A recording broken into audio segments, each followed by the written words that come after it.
This is iFanboy Pick of the Week 933, brought to you by iFanboy listeners just like you. Hello, my name is Connor Kilpatrick, and this week, sitting in for my co-host Josh Flanagan is Dr. Ryan Haupt. Hey, thanks for having me join you on the longest day of the year. I'm here. It sure felt like it. Sure did, didn't it? This is iFanboy Pick of the Week, episode 933. Nothing you need to worry about, listener. It's just that Ryan and I both have long days. We just spent 20 minutes talking about how long they were. Literally 20 minutes. I'm looking at the clock. They should worry. They should worry. But now we're doing this, and that means all stress leaves the body, and I will leave this show happier than I came into it. Every week, one of us picks the book that they like the best from their, this week, giant stack of comics. We call that book the Pick of the Week. We're going to talk about that book, the other books from the week, the Patron Pick, the Listener Mail. We're going to have fun. Spoiler warning, exercise some caution.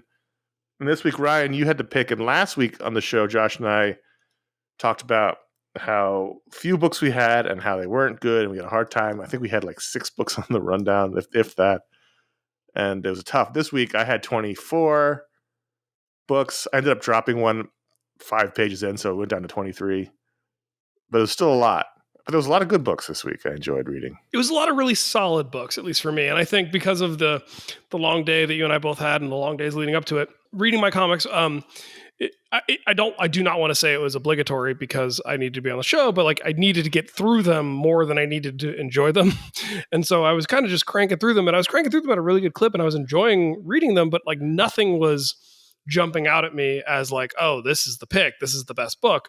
And part of that was probably my own stress level. And part of that, I think, was just the week it was. It was a week of like a lot of B books, B minus, B right straight down the middle, B and B pluses. And the book that I finally landed on, and it honestly, once I really started thinking about it, it wasn't that difficult of a pick, was Batman 149 by Chip Zdarsky with Michelle Bandini and Steve Lieber on art, with Nick Fliardi on colors and Clayton Cowles on letters. And this was sort of the epilogue of the arc that just wrapped up, where... The arc that went on for like 10 years? It did. It went on for a long time.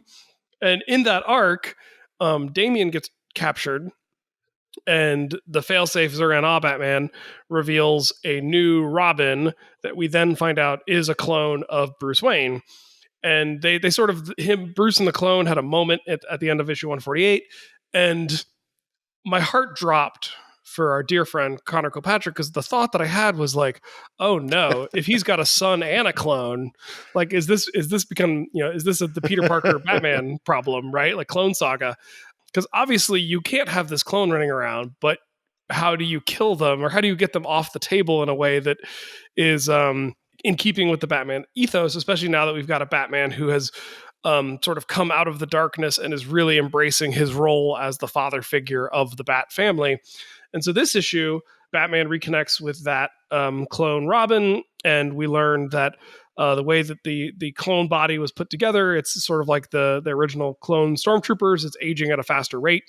And so this new Bruce Wayne Robin is going to die, it's a Jack, Robin Williams Jack situation. And so it just sort of, the issue runs us through the life of this person who has some of Bruce Wayne's memories, but doesn't really have much time to make memories of their own. And I thought this was an elegant enough way to get that new Bruce Wayne Robin off the board. It finally solved the problem of Batman's robot hand, which I should not have cared as much about as I did, but damn was I glad to see that it was taken care of and done with.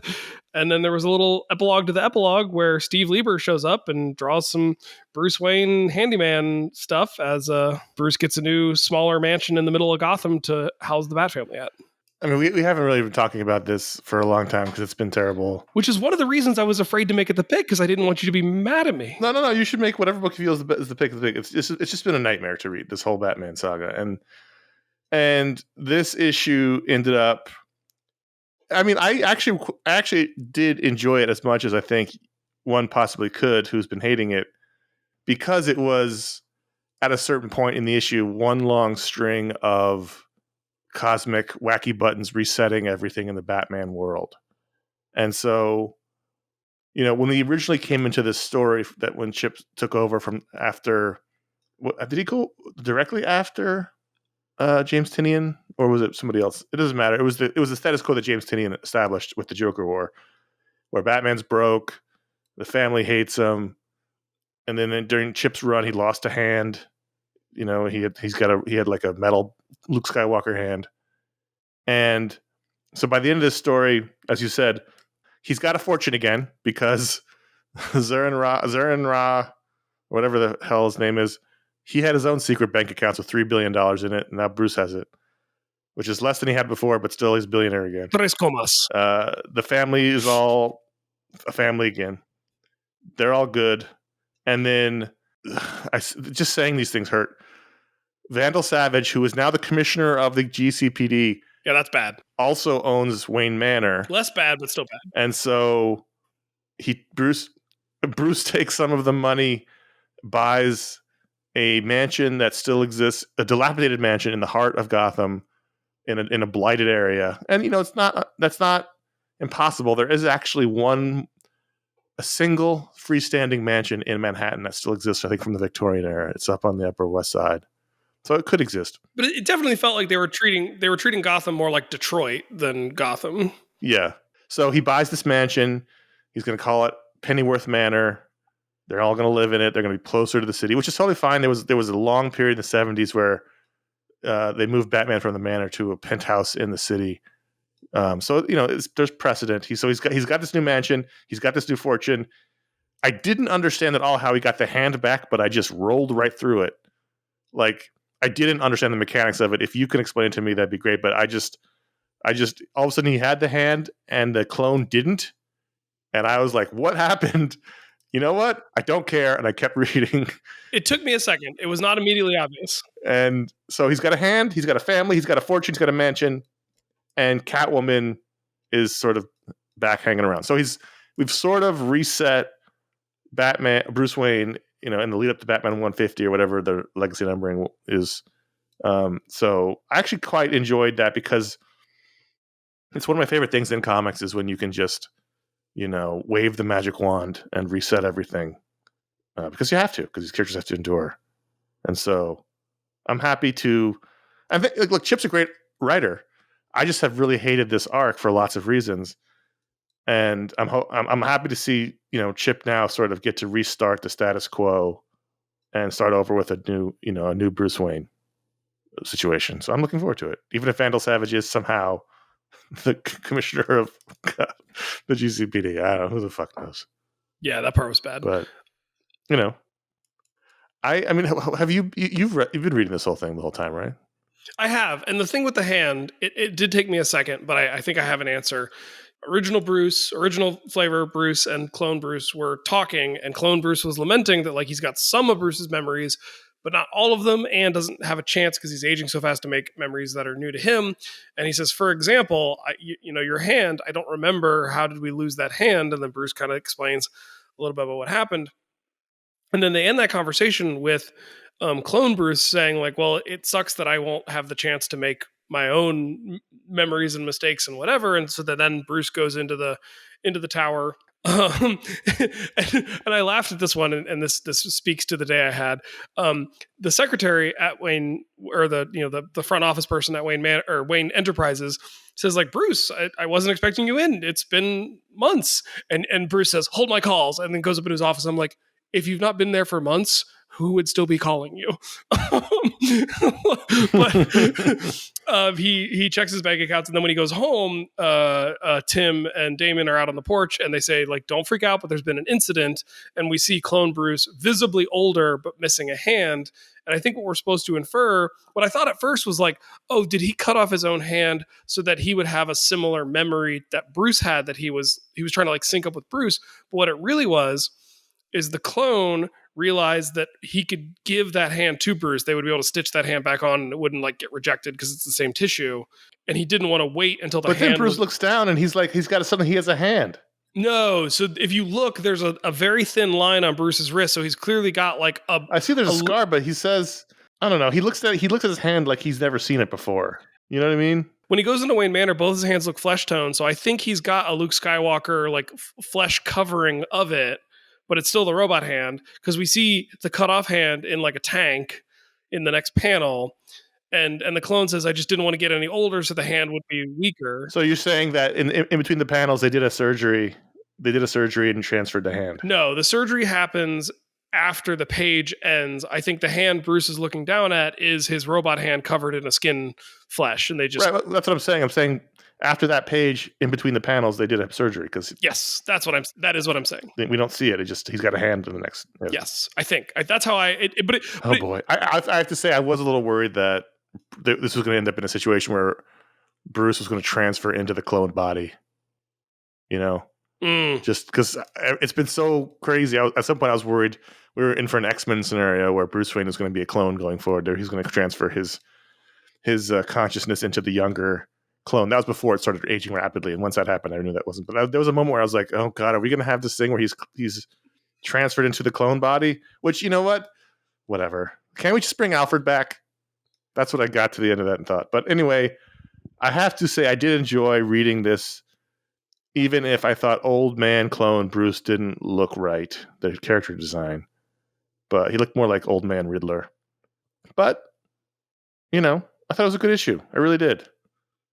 And I'm glad that they've been able to sort of bring Bruce Wayne back as much as humanly possible to where he should be. And so we move forward. Yeah.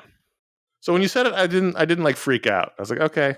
To be fair, if you hadn't picked it, I was going to put it on the rundown to have this conversation anyway. So it was going to be on the show no matter what. Maybe it'll be on the show more going forward.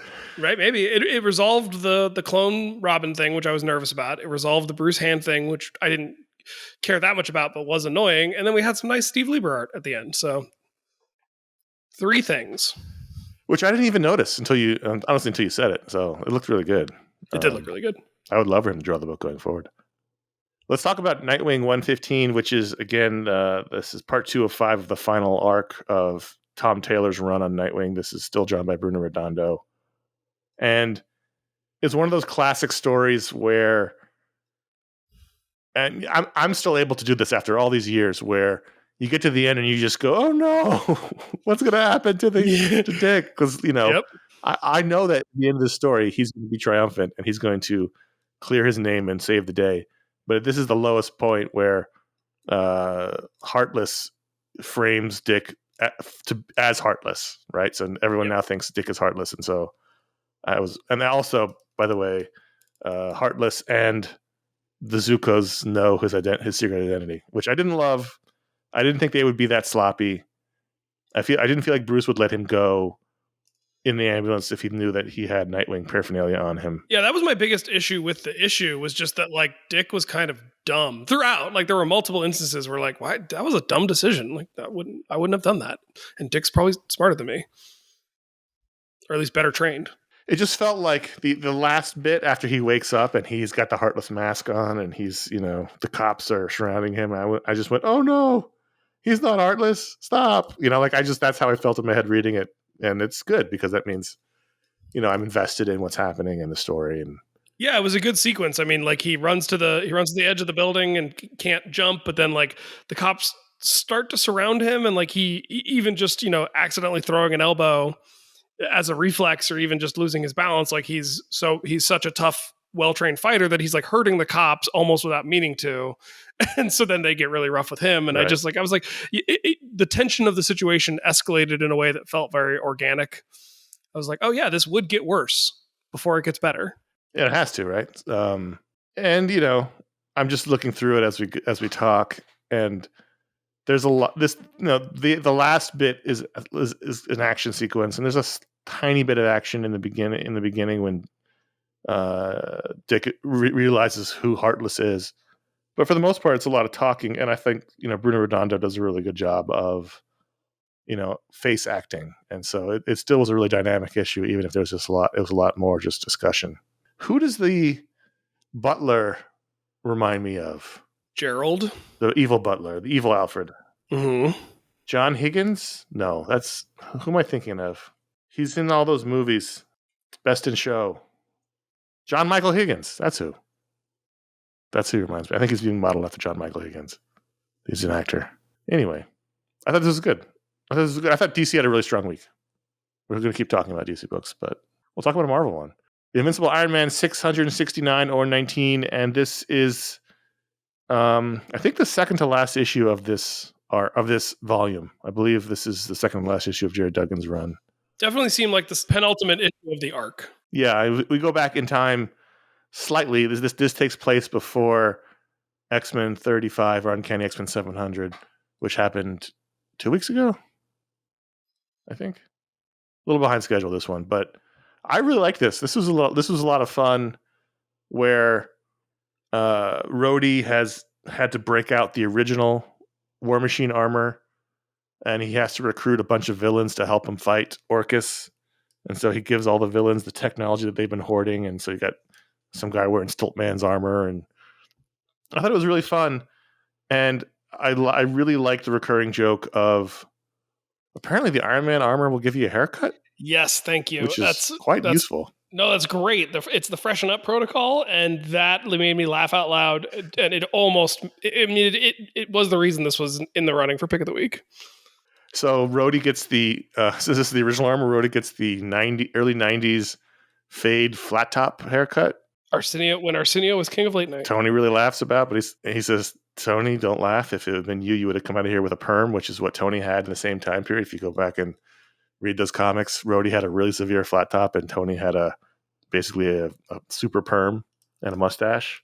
It was they were as 90s as you could possibly get back then, those two guys. But, I liked it. They had a little bit of a conflict because they never really resolved the fact that Tony basically made his best friend go to prison to further his plan. And, a punch happens. Yeah. There was one part of that conflict that I didn't like. Which was what? Well, the punch I thought was a little over the top. The part that I didn't love was, Tony saying like, "Hey, come on, it's not like I was on vacation." And then Rhodey points down, and there's the Daily Bugle article about love sparks for the Starks, and it's Tony and Emma Frost ice skating, which we saw a few issues ago.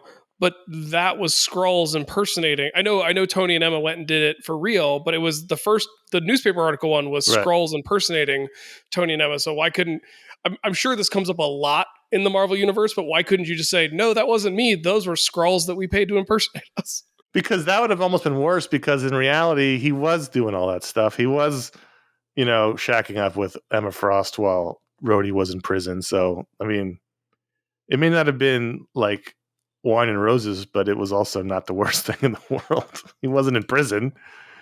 He was falling in love with Emma Frost. So I get it. And I like that they sort of resolved it like brothers. There's a punch, they get over it, and they're back to being buddies. And I guess, I don't know, is this an Avengers book that's coming out where Rhodey wants to create an Avengers of X supervillains, which is basically the Thunderbolts, but he wants to create a West Coast Avengers that's reformed supervillains. So I don't know if that's actually a book they're doing or not. But West Coast Thunderbolts.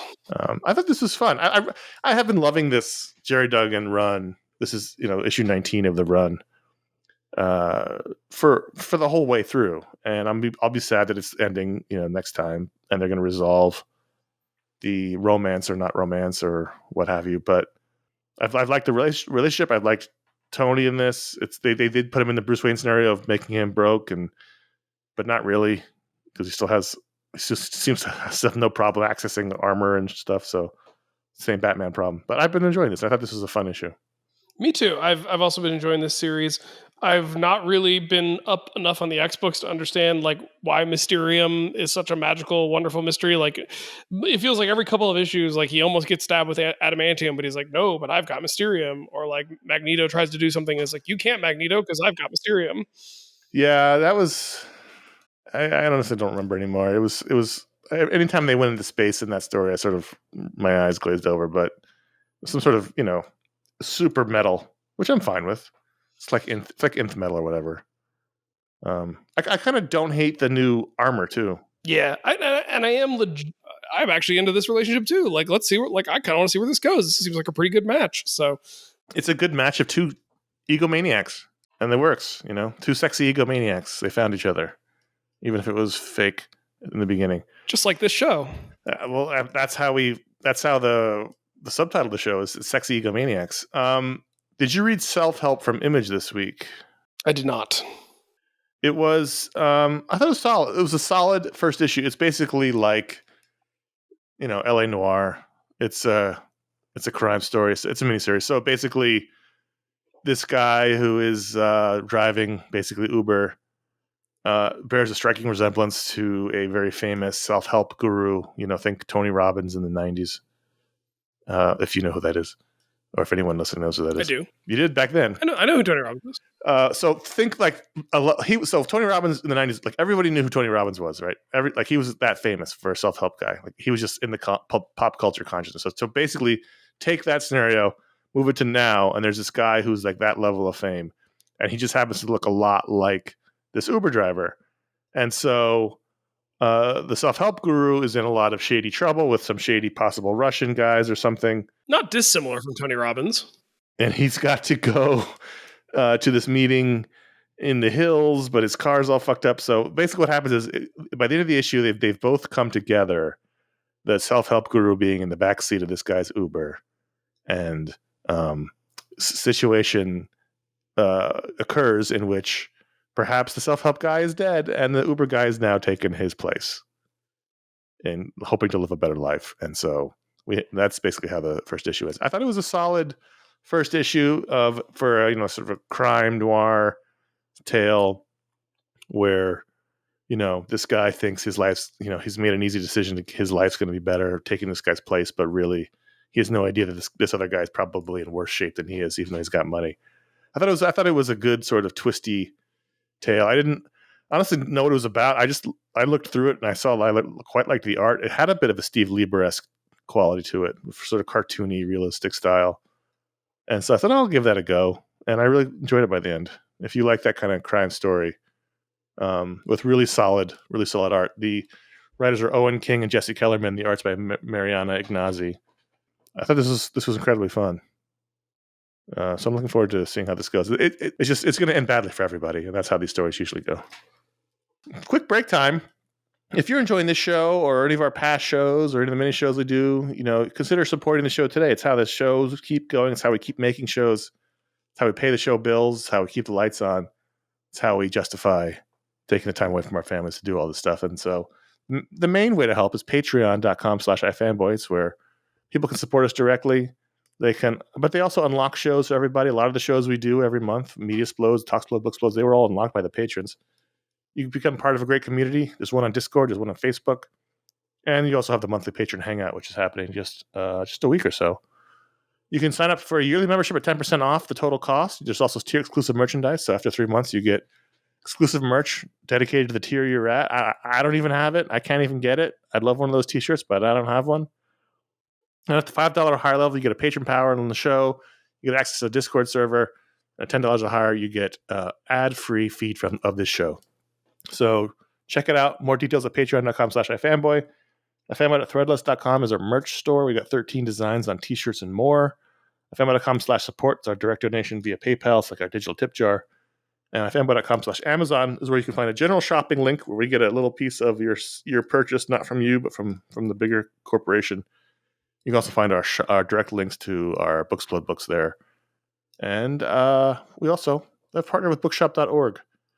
If you see links to the bookshop, usually on the Booksplodes posts, that's where you can order books, and a local small bookstore will fulfill your order and help keep them in business. And we really need local small bookstores. They're the lifeblood of a good, strong, smart culture. And we heartily recommend them. So all those ways are used to help support the show. We appreciate anyone who does so. And if you can't do that, we just appreciate you listening, and thank you very much. All right, so this week we had what we found out was the second to last issue of the Sensational She-Hulk, number 187 or 9. Rainbow Rowell posted on Blue Sky that issue 10 is the final issue of her run on She-Hulk. I think that was pretty obvious from how the issue went. Well, yeah, having read it, but it was a bittersweet thing to read. And also found out this week that Josh and I at least have been enjoying Spider-Man. Zeb Wells is wrapping up his run, and Tom Taylor's wrapping up his Nightwing run. A lot of the runs we've been enjoying are wrapping up. So anyway, let's talk about this issue. I thought this was terrific. I mean, big surprise. This is probably my favorite Marvel book, but with the aftermath of the romantic getaway, they come back officially, in love. And I thought them coming back to the apartment that was wrecked by the Inhumans was really funny. I liked the guy taking his Zoom calls from her house. I thought the stuff with the neighbors was kind of fun. and then she's blowing off steam in her punch club, in which case, which is interrupted by Captain Marvel, who comes to invite her to rejoin the Avengers. They really acted like it was a big deal when she's been an Avenger many times before. Mm-hmm. I mean, they said you've been an Avenger before, but really they acted like it was her first time ever being invited to the Avengers. But I still liked it. I liked the little awkward panel between her and Thor. Yeah, I mean, a literal postcoital Thor. Yeah. I mean, the guy's name is Ransack. Why do you don't give a guy named Ransack your apartment? This is true. The only thing that I rolled my eyes at was she gets a new outfit courtesy of Captain Marvel, and of course it has a jacket. We're all in on jackets in 2024. Everyone gets a jacket. If you don't have a jacket now, you'll have a jacket soon. And she's got one now. Do you remember the hottest year then on record, 2024? And the one thing you wanted was let's add jackets. Yeah. Everyone's melting all across the globe. Let's add heavy jackets to everyone's costumes. That sounds like a good idea. They all, I mean, you and I were talking about, they all watched Last of Us, Pedro Pascal, great jackets in that show. It's true, but it's just really funny. Like Captain Marvel's ridiculous high school band leader jacket. When she showed up, I was like, oh God, right, that dumb costume. Is it a high school band leader or is it really a majorette? Is she like a twirler? Is she twirling the sticks? It doesn't matter. Either way, it's not a good look. It's not an intimidating look. They even at one point, they're like, she's kind of intimidating. I was like, not in that jacket, she's not. I just want to beat her up. So, but otherwise, I thought all the comedic elements worked really well. And then the whole idea of, well, what happens if I join the Avengers and we're in this relationship? They're going to know about you because I'm going to live in the base, and no one else knows other than really Hellcat that Jack of Hearts is back, and they all consider him a danger because he's like a living bomb. So I think that was an interesting tension to it. The real question will be how this run ends, and then whenever we get a She-Hulk book again, which we do every few years, will this be a thing, or will they just have moved on? I'd be in favor of probably just letting it lie with Rainbow Rowell and then starting the slate clean again with She-Hulk, but that's just me. Yeah, no, this has been great. It's been a delight all the way through. This stuff with like you said, the stuff with the Inhumans, this issue was really funny. I think Jack of Hearts is someone I've legitimately come around on, of like, I don't believe that he's the thing that I never bought was that he's like the hottest guy in any room he's in the Marvel universe, but like he's the sexiest man in the Marvel universe. But like he is I say this with all irony intended. Like he is a sweetheart. Like he seems like a really nice, sweet guy. And that's good for She-Hulk. She deserves that. Yeah, I never bought that either, but whatever, it's fine. Maybe the final issue he changes his name to Sweetheart. Possibly that's how they could trick him. This isn't Jack of Hearts. It's a Sweetheart. Uncanny Valley number 3. The series and it's funny because Josh isn't here today. He had a conflict, but he texted me earlier today with a couple of panels from this issue. And he was like, look at this. This is so great. I love this book.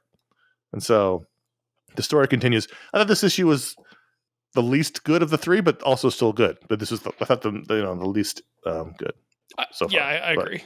That sounds like it's bad, but it's not. No, I would say the same thing.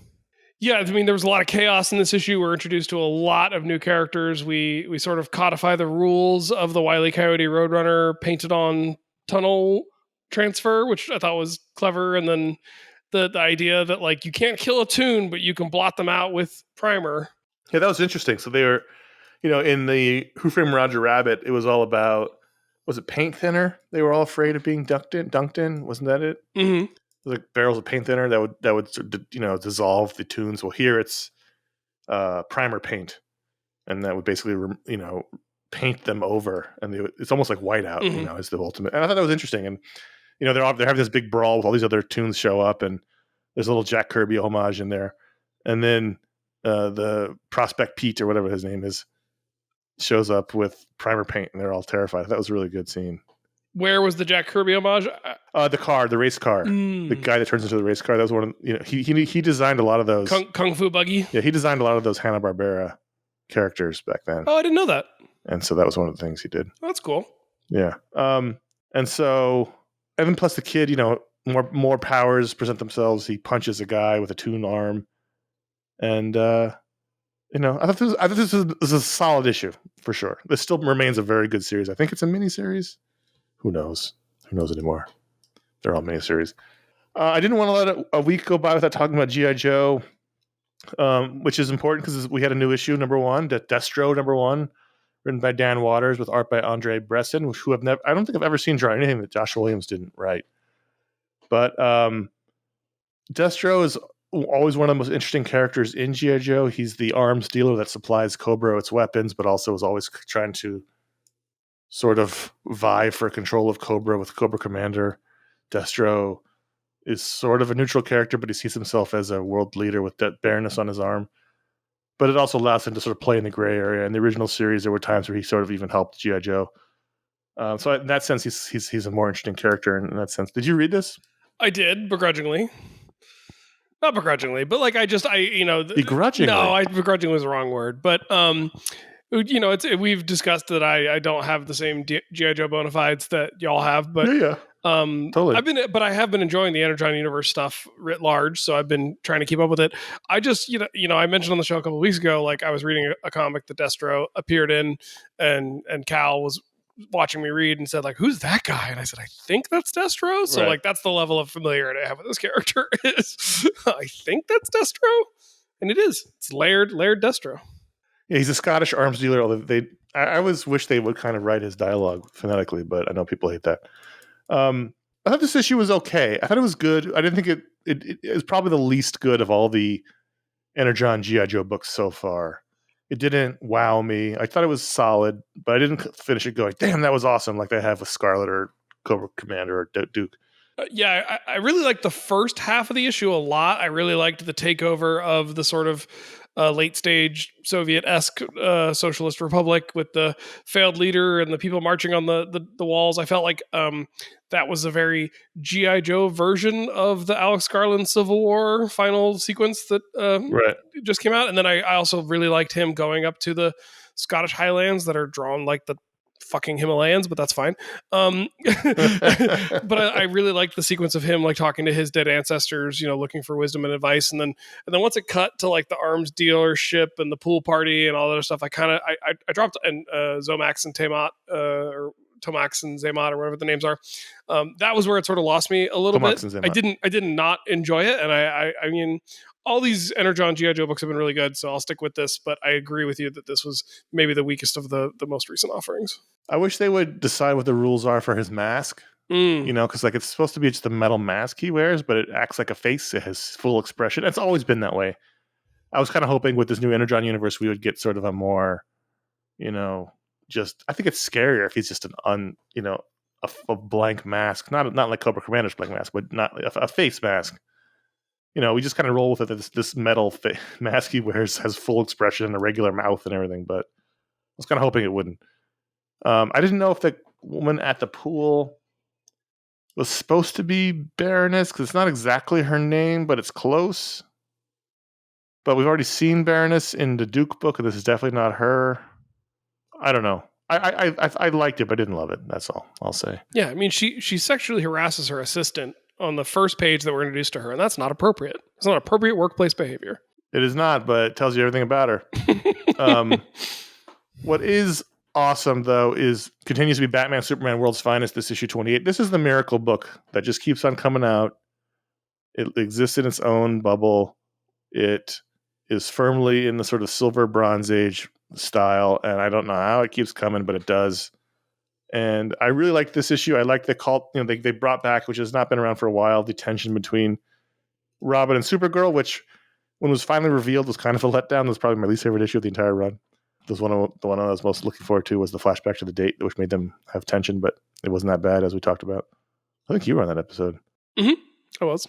But, Dan Moore getting to go crazy with the, extra dimensional imps has been just a joy to behold in this issue. And I really liked Jimmy Olsen being the nominal hero for a while and kind of not being up to the task, but kind of being up to the task. And him and Robin being the only ones who are really left to save the day until the Justice League shows up and then they're dispatched very quick. I just thought this was a really fun issue that really plays with the meta comic tropes, especially when Batman and Superman are being bounced through dimensions. And at one point, they sort of see everything at once. So you see other instances of other DC history in the background. I thought this just played really well to Mark Waid's strengths of a deep, almost psychotic knowledge of the DC universe.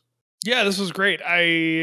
we've seen books that do sort of the playing with the panel borders as the border of dimensional reality itself, and I always find that, or like the page, coming out of the page as a form of breaking the fourth, fifth, whatever wall we're in at this when you're in the sixth dimension. I didn't think this was handled in terms of like using it as a storytelling device as well as I've seen it in necessarily other books that have worked with the same concept, but like the couple of things I really did love, I loved seeing human Mxyzptlk once he had transferred his powers to Jimmy. I just thought the design for that was like really, I was like, oh, that's like, I've never thought about what Mxyzptlk would look like as a normal human dude. And but it also like kind of was Jimmy Olsen-esque with the bow tie and everything. And I was like, well, that's fun. And when Jimmy powers himself up using Mxyzptlk magic to be Superman, and he's got the S and the J, so he's Super Jimmy. And I was just laughing and enjoying it. And like so getting back to my point, I lost my own thread. Getting back to my point about like them crossing through dimensions, like the moment where we see them, like they slip back into the third dimension and then accidentally fall down into the second and then first dimension, like that was handled so well because you could really tell, like, oh yeah, they're losing, the art is losing depth and shadowing and tone, and they're going from these folding fluid dynamic capes to just like a bland color palette on a white background. And it was cool. Like there's conceptually cool stuff happening here. Dan Mora is just I don't know, can't say enough good things. I mean, you mentioned bringing back the tension between him and Supergirl, but that's literally one panel and it's all done with dialogue and face acting, and it's great. Yeah. And the joke was good. It was a good joke where they're facing off against, by the way, a character that the Marvel lawyers should really look at because it looks a lot like Mojo. Yes, I had that thought too. They're facing off against this super imp, and she's like, there's 10 of us here to stop you. And he's like, 11. She's like, all right, 11. She just was not even including him in the final battle roll call. But I just thought, it's been 28 issues. I love it so much. I just assume whenever I love something, it's going to go away. So every time it doesn't get announced, it's not being canceled, I'm happy. It's the only reason why I'm excited about Absolute Power, the DC event, because the concept does nothing for me, but the team is this team. And so I'm excited for it, if only because it's my enthusiasm for this is bleeding into it. Now we'll see what the actual execution is. I didn't love Mark Waid's last event, which was the Lazarus World one. But, we'll see.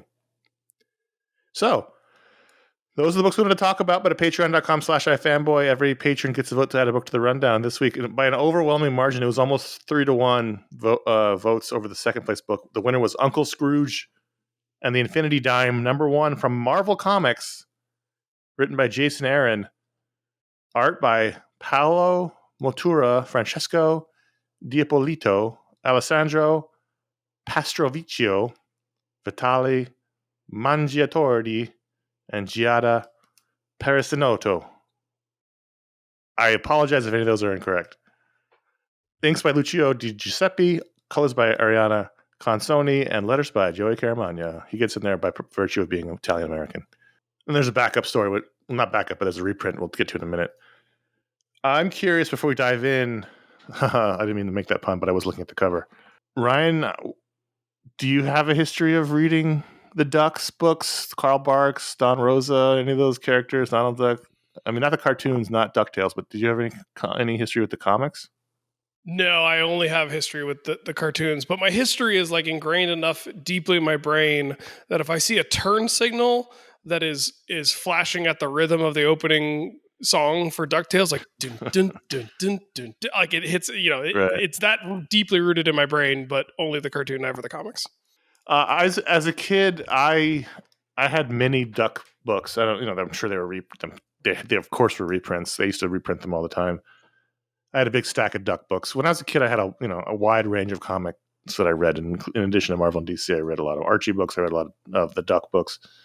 And I loved those books. I read them over and over and over again. I mean, Carl Barks he goes up on Mount Rushmore, with Jack Kirby and whoever else you want to put up of the 4 most important or most talented people to make comics. Like, Carl Barks is a firm number, of the top 4. He's a genius. And I love those comics. I mean, I love the cartoons. I watch DuckTales every day.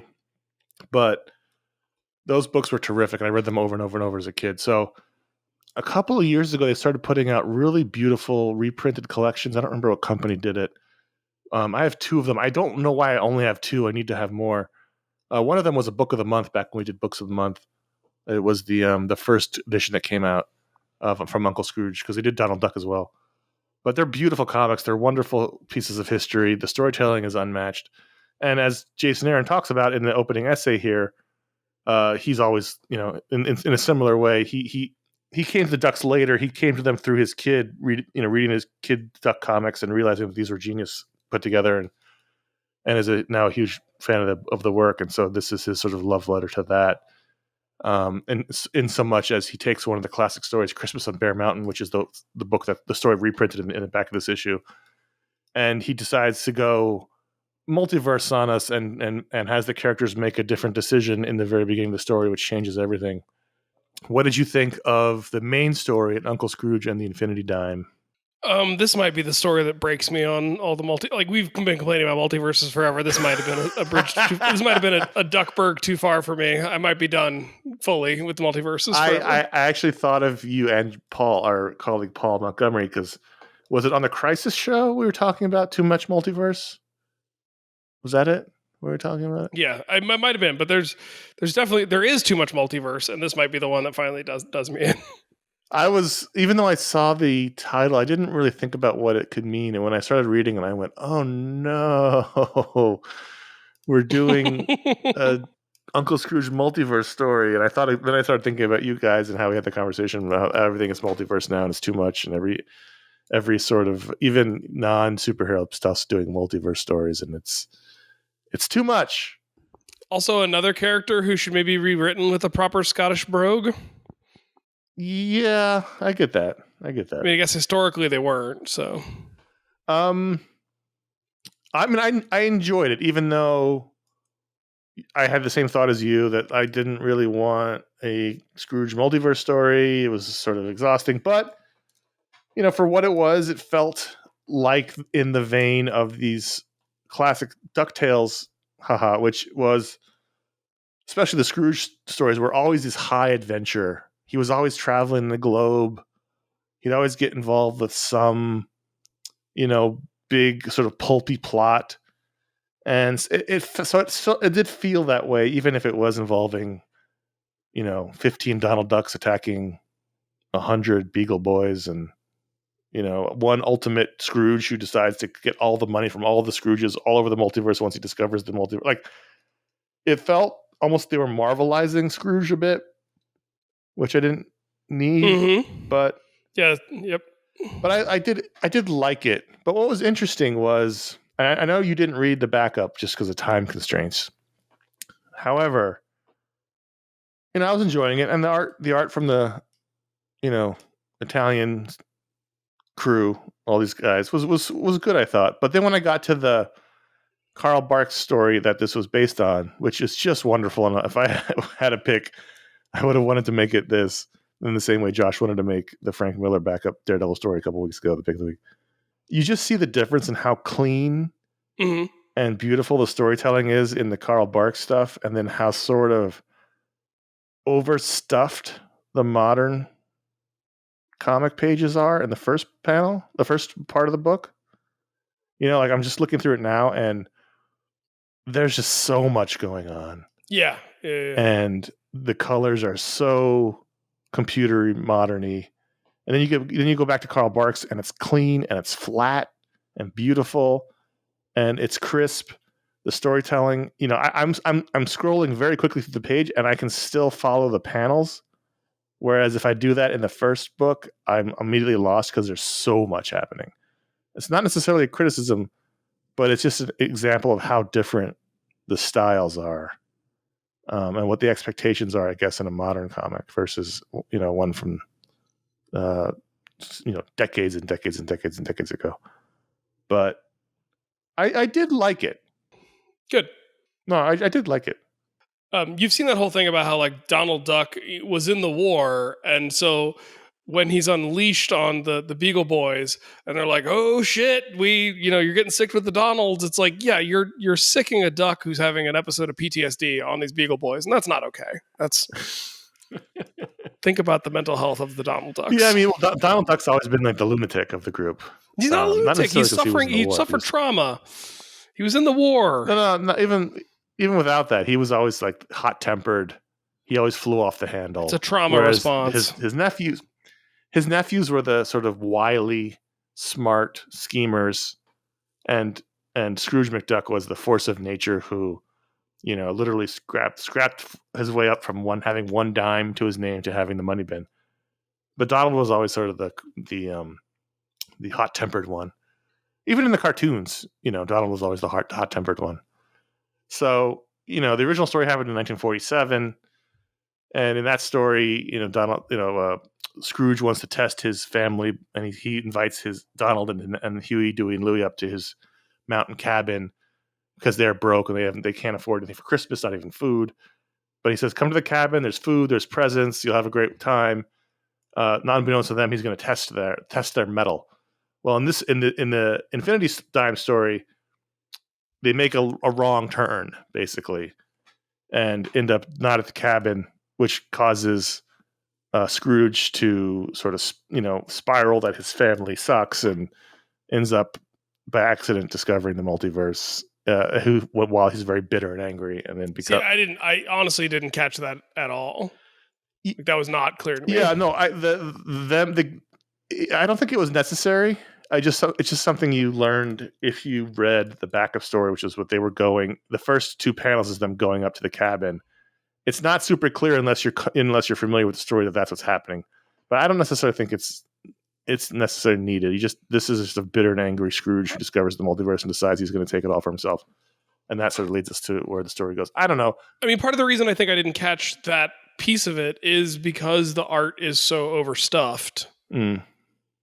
I mean, it's a comment you made. Like the art, it's nice to look at. Like it's the panels are well composed. It's well rendered. It is well colored. The shading is all really nicely done and realized. But like, that first page, I couldn't really tell you what was happening, and it clearly affected. I agree. There's definitely, I was able to keep up. Yeah.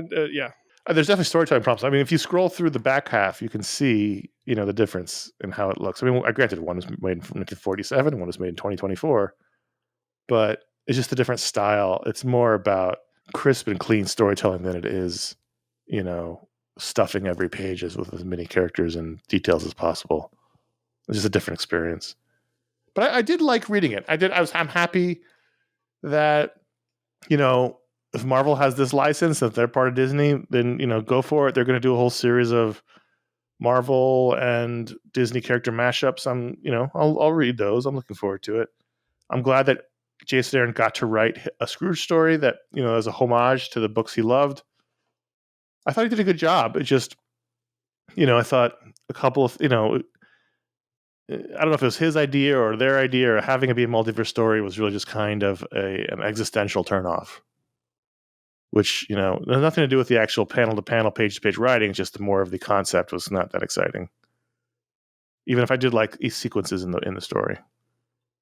So it's a tough one for me. I'm not sure how to rate this one exactly. Yeah. So I've been thinking about that a lot too. One thing I will say, Josh made a comment on a Blood Hunt issue the last time I was on the show about Tigra's ears. Mm-hmm. No, I did. And how Tigra does not have like big pointy cat ears sticking out of her hair. Well, there's one of the... That was me, yeah. Oh, was it you? I thought it was Josh. Anyway. Yeah, no, it was me. Okay. He's not reading Moon Knight, so he wouldn't know. No, but this was a Blood Hunt. But it doesn't matter. Yeah.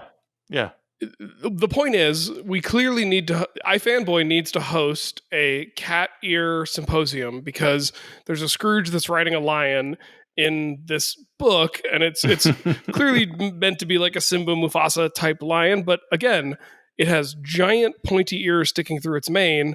Lions don't have pointy ears; they have like rounded ears. So we need to hold a symposium where we explain the different types of cat ears to the artists working in the comic book world.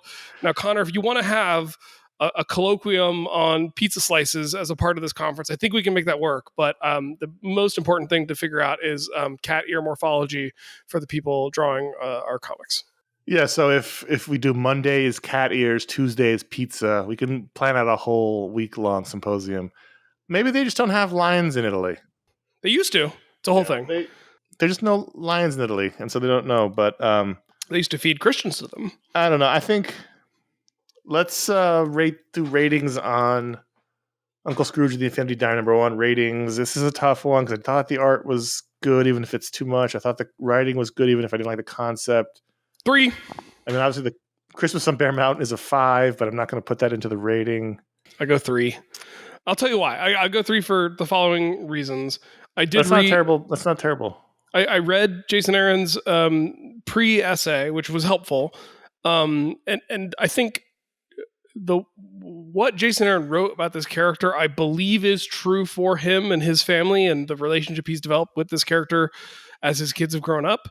This issue, as good a writer as Jason Aaron is, didn't quite convince me of the point he was trying to make in that pre-essay. Now, I will go and read the follow-up Carl Barks story and see if that changes anything. But like, as good a storyteller as Jason Aaron is, his attempt to tell a story in this world didn't quite convince me of the point that he claimed he was going to make in the beginning. The art was fantastic, but overwhelming. And the multiverse angle, I think it loses a full half point for being a multiverse story. I'm not gonna lie, it could have been a 3.5 if it wasn't a multiverse story. So 3, it's a 3 for me, dog. 3.75. Sticking with it, I think it's just a one shot. But if they were to do more, I'd probably read them just because I love the ducks. But I think this is just it. But we'll see.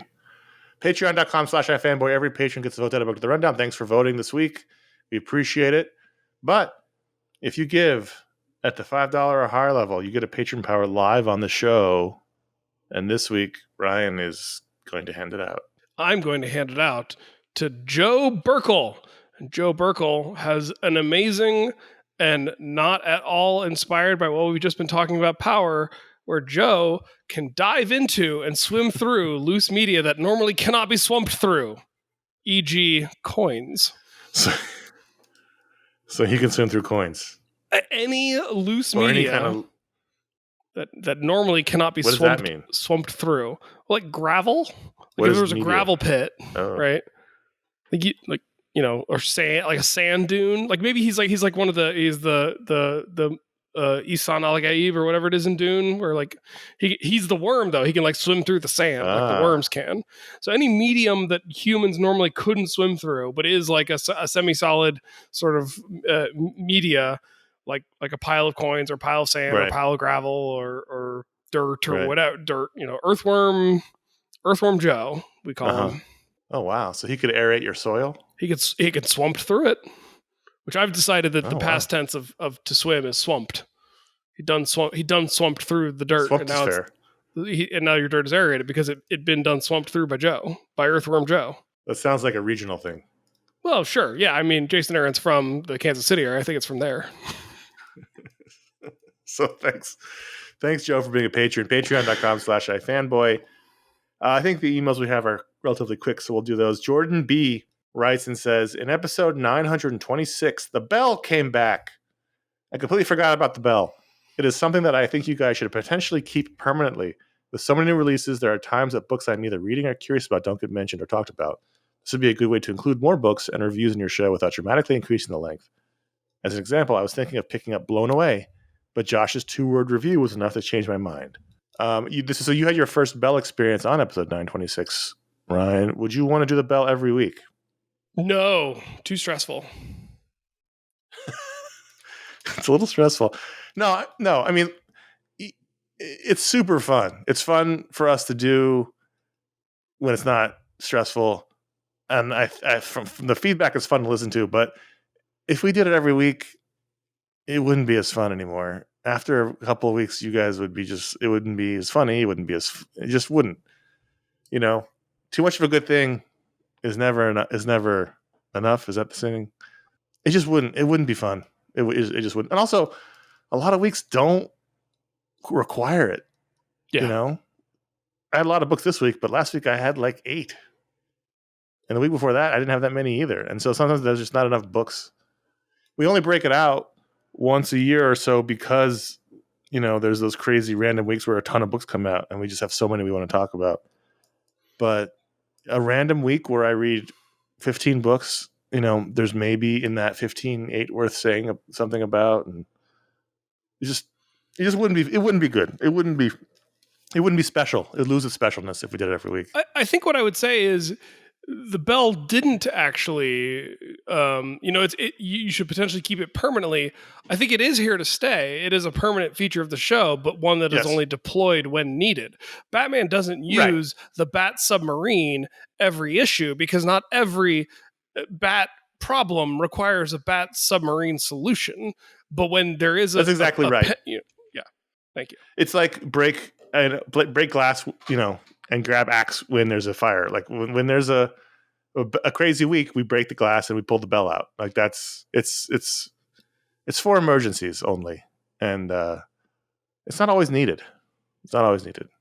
So I think we did it once where I remember we did a show a long time ago where we talked about every book we read. Like we decided, because even when we do the bell, we don't talk about every book, but there was a show once where we like people are asking, like, do a show where you talk about every single book you read. And we were I think it was even on short segment. We ran out of steam. Like it just wasn't, sometimes there's just nothing to say. Well, and the other thing about the bell that I felt acutely in the moment while we were doing it, but I didn't necessarily anticipate is, the show typically is about discussion. We discuss the books. The bell is not discussion. Yep. The bell is it's word vomiting your thoughts on a book, and like there's no opportunity for the other folks on the show to really even respond to what's being said. Right. So while it's a fun gimmick, it's a fun way to distill your thoughts about a book into their bare essence. It also loses something in the translation because, like, Josh gave a short review of a book that inspired this person to go read it, but Connor and I didn't, even if we had read it, which in some cases I had read the books that Connor and Josh were talking about, there's no room for me to say anything because that's the segment. Das Bell. All right, so there you have it, Jordan. I'm so happy you enjoy it, but I think you would enjoy it less if we did it every week. Question from Morgan B., unknown if related to Jordan B. Morgan B., the subject of his email said, question for Dr. Haupt. And the question is it true that sloths are the only mammal that are not capable of farting? If true, why is this? Is there some biological, physiological explanation for this lack of flatulence? I've been thinking about this question for approximately 6 days. I don't know if they're the only mammal that doesn't fart, but they don't fart. I know that they don't fart. I don't know if they're the only mammal that doesn't fart. Typically, shouldn't you know? Well, I know a lot about sloths, but I don't know everything about sloths as they compare to every other mammal that exists. I think you have to take your doctorate away. We need to go back on that panel. Typically, I find that, like, if you say it is not, it is, well, okay, so one thing that Connor probably knows about me, but maybe not a lot of other folks who listen to the show are aware of, is that when you ask a scientist a question, you'll sometimes get a double negative answer. And so, I don't not know a lot about sloths, but I do know a lot about other mammals too. I just don't know. I can't speak to every other mammal, but I can speak to sloths specifically. So sloths do not fart. Why don't they? So living sloths that we can actually study in the world today, we have 2 genera of them: the 2-fingered sloths and the 3-fingered sloths. You might have heard them referred to as 2-toed and 3-toed. If you look at their feet, they have the same number of toes. They both have 3 toes, but it's the hand, the manus, that has 2 and 3 fingers. They're not actually that closely related, but they share a lot of similar features. And it's sort of an open question whether it's a convergent evolution versus shared evolutionary history. And what it comes down to is sloths eat a really low quality food. They eat leaves up in trees in the tropics. So leaves in general don't have a lot of nutrients. So if it's a low nutrient density, and a lot of plants produced secondary metabolites, which are compounds put into leaves to make them less desirable to eat by herbivores. So when I'm sure, Connor, you have someone in your life who's a cilantro hater because of the bitter soapy taste. Yes. That's a secondary metabolite. That's the cilantro trying to prevent you from eating it. And in some people it works. They refuse to eat it. So that's the food. Sloths, I like to say, live in an all-you-can-eat buffet, but are almost constantly starving. And to get to the point as quickly as possible, about a sloth, about a third of their body weight is their stomach. So they dedicate a lot of space, a lot of mass, a lot of energy to digestion, and they spend a long time digesting their food, because if you're going to eat low quality food, one way to get more nutrients from it is to digest it very slowly over a long period of time and extract as much as you can. So it's it's the cold brew coffee versus the pour over, the French press, right? That process produces gas, right? The gut microbiome in mammals, humans, cows, sloths, when the microbiome, the cells in your body that are not your cells, they're bacteria that live inside you that make up a significant portion of your biomass and biodiversity. Their byproduct of their digestive and fermentation process is gas. It's what causes us to burp and fart. It's what causes cows to burp and fart. In sloths, because the digestion process is much, much slower, so sloths only poop about once every 1 to 2 weeks, depending on the species. Exerting that gas through their butt is not an efficient way to do it. So instead, the gas builds up slightly in their stomach, diffuses out of their stomach into their stomach and their intestines, and it diffuses out of their stomach and intestines into their bloodstream, where it either makes it to their lungs and then they actually breathe it out, or sort of just gets diffused throughout their system. So they don't fart, but they do burp their farts, and that gas building up slightly in their stomach and their intestines is also what allows them to float. So anytime you see a sloth swimming and it doesn't look like they're working that hard to swim, it's because they're pretty buoyant, because they're kind of full of a pocket of gas that they haven't farted out because they can't. There you go. How's that for an answer? More about sloths than you ever want to know. This was Science Corner with Dr. Ryan Haupt. Mm-hmm. Thanks for Morgan and Jordan for writing in to contact at iFanboy.com. You can write in to get your email on the show, and thanks for doing so. You can also write in for a Mediasplode show if you want to do that. Put Mediasplode in the title. We're going to do a Mediasplode summer mailbag in July, so get those emails in. Speaking of, we had a Mediasplode this past week, just right behind the show in the feed. You can find our Mediasplode show where we did old men and old movies. We focused on Peggy Sue Got Married from 1986, the lost Francis Ford Coppola film. It's not lost, but just people don't tend to talk about it. So that was most of the show, but we did also talk about Hitman. We talked about Star Wars Acolyte. We talked about Furiosa. We talked about a whole bunch of things, but mostly Peggy Sue Got Married and Hitman. Those were the main topics. But you can check that out right behind the show on the feed. And coming up this coming week will be our Booksplode for June, where Josh and I are talking about the League of Extraordinary Gentlemen, Volume 1 from Alan Moore and Kevin O'Neill. So look forward to that this coming week. And then also this coming week on Saturday will be our June Patron Hangout. Saturday, the 29th. Come one, come all. If you join before then, you get to access the Patron Hangout. It's fun. We do it for an hour with me and Josh and Ron, and then a couple hours beforehand with whoever from the extended iFanboy family can show up. And it's a good time. So, yeah, I think we decided that the next hangout, I'm just going to give a lecture on sloth physiology. Was that the plan? I hope you bring a deck that we can all watch, follow along. I've got a deck. Ready. Great. Awesome. Look forward to that. So right. The hangout will be all about sloth physiology. In the meantime, you can find our library. Let's not say physiology. Let's say ecology and paleontology, but I mean, I can do one on physiology, but I'd have to work on it. I can promise paleontology and ecology. I can't physiology. I got to create something new from scratch. You know what? If make it a patron tier, if we reach a certain level, I'll do a sloth physiology deck. So in the meantime, you can find our library of over 1,380 shows. I think it's 1,381 or 82 at this point. I did a count of all the shows last weekend. And next, if you take in all the shows we've done plus all the video shows, next year we'll hit 2,000 shows. So that's exciting. I think we're at 1,900 and something when you count everything together. But you can find 1,380 some odd shows available on the feed right now. Also, they're all at ifanboy.com, wherever your podcasts are sold. And you can follow us at iFanboy Comics on Instagram to find out what the pick of the week is before the show comes out. And sometimes, and if you're new to the show, it's important to note, way less in the summer because I tend to be busy on the weekends in the summertime. You'll find the Best of the Week in Panels feature also on iFanboy Comics. I haven't done it in like 3 weeks or 2 weeks because I've just been busy on the weekends. It's been nice out. You can follow us individually at CS Kilpatrick and J.A. Flanagan and Ryan Haupt, all on Instagram. Thank you. That's right.